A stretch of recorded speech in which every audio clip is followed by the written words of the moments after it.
এঁচোড় করবো। এঁচোড়টাকে কেটে সেদ্ধ নুন হলুদ দিয়ে সেদ্ধ করে নিয়েছি, আলুটাকেও সেদ্ধ করে নিয়েছি। এর মধ্যে মশলা 3টে মিডিয়াম সাইজের পেঁয়াজ, 1.5খানা টমেটো, 1 টেবিল চামচ আদা রসুন বাটা, লঙ্কার গুঁড়ো, জিরে গুঁড়ো, চিনি, গরম মশলা, হলুদ, নুন দেব। কড়াটা গরম বসিয়ে দিয়েছি, এবার এঁচোড়ের তরকারিটা করব। তোমরা দেখতে থাকো আমি কীভাবে করছি। কড়া গরম হয়ে গেছে, আমি এবার তেল দিয়ে দেবো।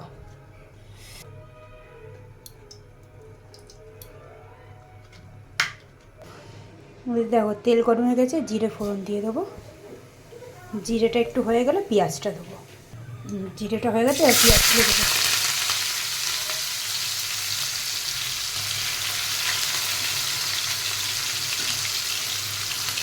পেঁয়াজটা একটু ভাজা হলে তারপরে আলুগুলো দেবো।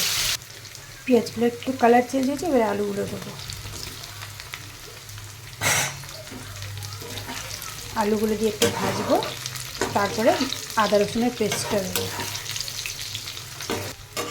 দেখো আলুগুলো ভাজা হয়ে গেছে, এবার আমি আদা রসুনের পেস্টটা দিয়ে দেবো।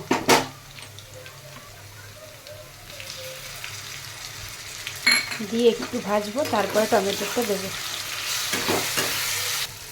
আদা রসুনটা একটু ভাজা ভাজা হয়ে গেছে, এবার টমেটোটা দেবো।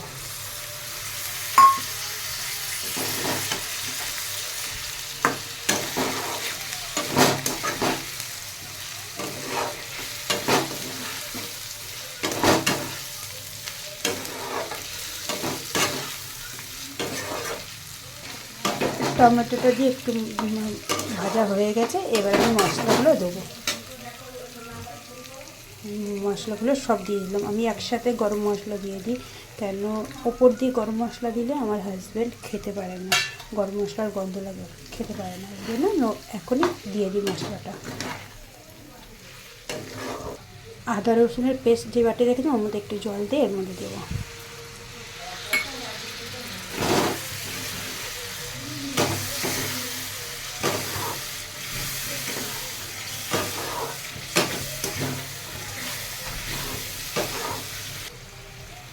এঁচড়গুলো দিতে যখন গেছিলাম তখন আমি ভিডিওটা অন করতে ভুলে গেছি।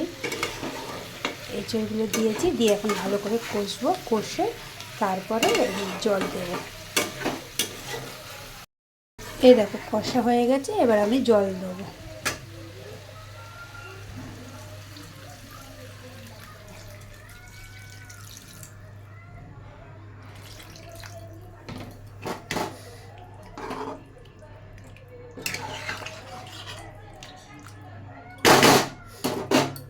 এবার আমি ঢাকা দিয়ে দেবো।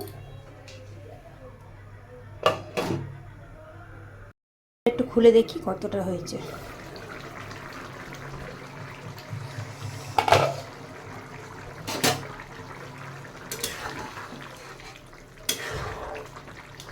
অলমোস্ট হয়ে এসছে, আর একটু জলটা শুকাবে, তারপরে নামাবো।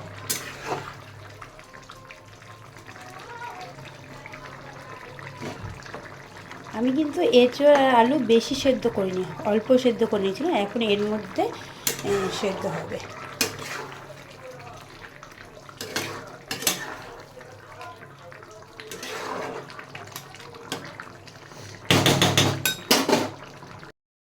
দেখো আমার তরকারি হয়ে গেছে, আমি এবার নামিয়ে নেবো। এঁচড়ের তরকারি রেডি, আমি এবার নামিয়ে নেব। আর এদিকে মেয়ের জন্য ডাল সেদ্ধ বসিয়েছি, ভাতে হাফ আলু সেদ্ধ দিয়েছি, মেয়ে ডাল সেদ্ধ আলু সেদ্ধ দিয়ে খাবে। ডাল সেদ্ধ আলু সেদ্ধ আর একটা ডিম সেদ্ধ দিয়েছি, ওই দিয়ে খাবে। আর আমাদের এঁচড়ের তরকারি আর বেতের শাক।